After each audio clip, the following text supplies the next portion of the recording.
Hi, welcome back to Make Me Care. This is our video podcast where a Grist writer will try to make you give a damn about something we think is important. I'm Amelia Yuri, and this week I'm here with Brentin Mock, Grist writer, environmental justice advocate, and all-around pretty cool guy. Hi, Brentin. Hello. This week we're going to talk about an article you wrote in response to Ezra Klein of Vox Media.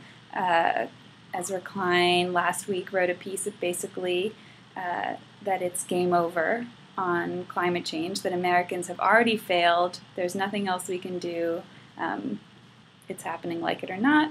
And he kind of put in a pitch at the end because he wanted someone to make him care. How I like to think of it, and you took up the challenge and gave us a sort of three-point plan on why we can't afford to give up on the climate change fight quite yet. It's a pretty big challenge, right? Yeah, it's super big, but we've risen to large challenges before, and all we can do is be hopeful, right? Otherwise, we should just all slit our wrists or something. Yeah, I'm hoping that we can come up with a slightly better solution for that.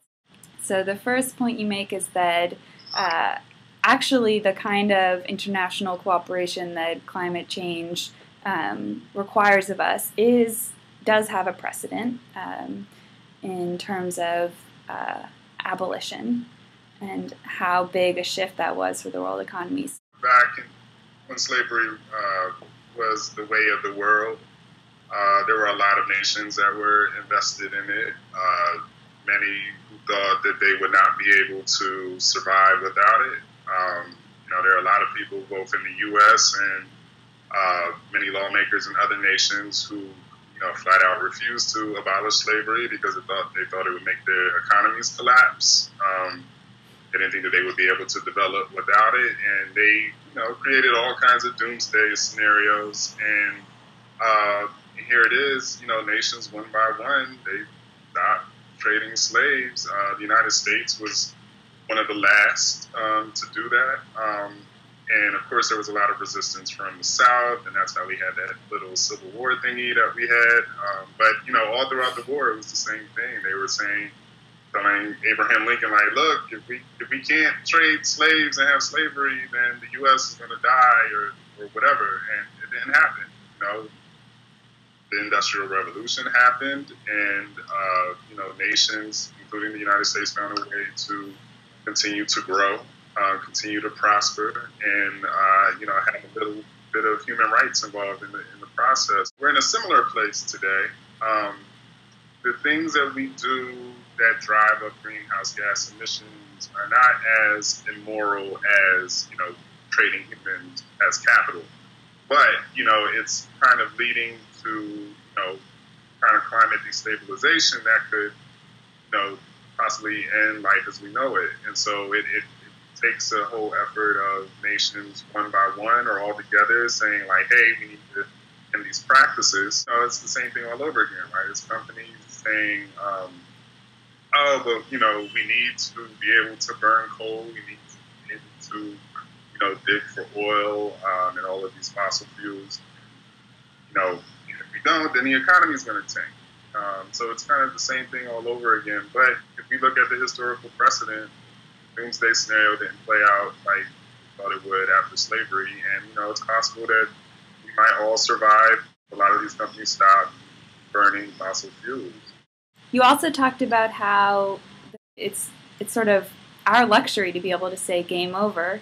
You also make a pretty compelling point that we are probably some of the people vulnerable to climate change. So one of the reasons why that 7-point theory doesn't stand up is, just think of the message that we're sending to people when we say that. To say in one breath, the people who are going to catch hell the worst from climate change are those people in Africa, and India, and South America, and then in the same breath say, but whatever, game over. There's nothing else we can do about it. We're basically just telling those people, look, I know that you guys are going to catch a lot of hell, but like it's just not worth doing anything about it at this point. They didn't create this problem.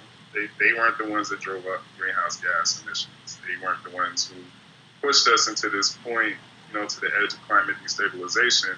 So we actually kind of owe it to those people to do everything that we can. We haven't even put forth a good effort yet.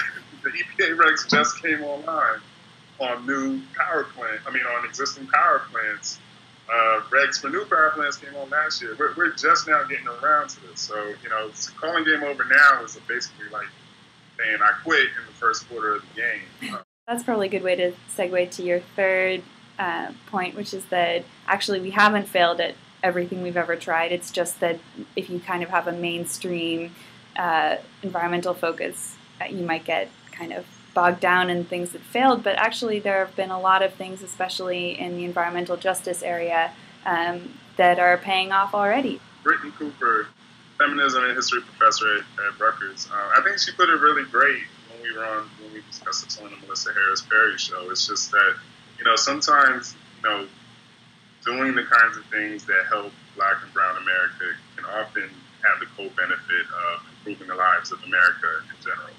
And, one thing that the environmental justice community, those people who have been advocating on behalf of communities of color for decades now, one thing that they've been saying is if we clean up our act at the local level, if we clean up how power plants operate, in terms of their impacts on communities, that could also have the co-benefit of lowering greenhouse gas emissions.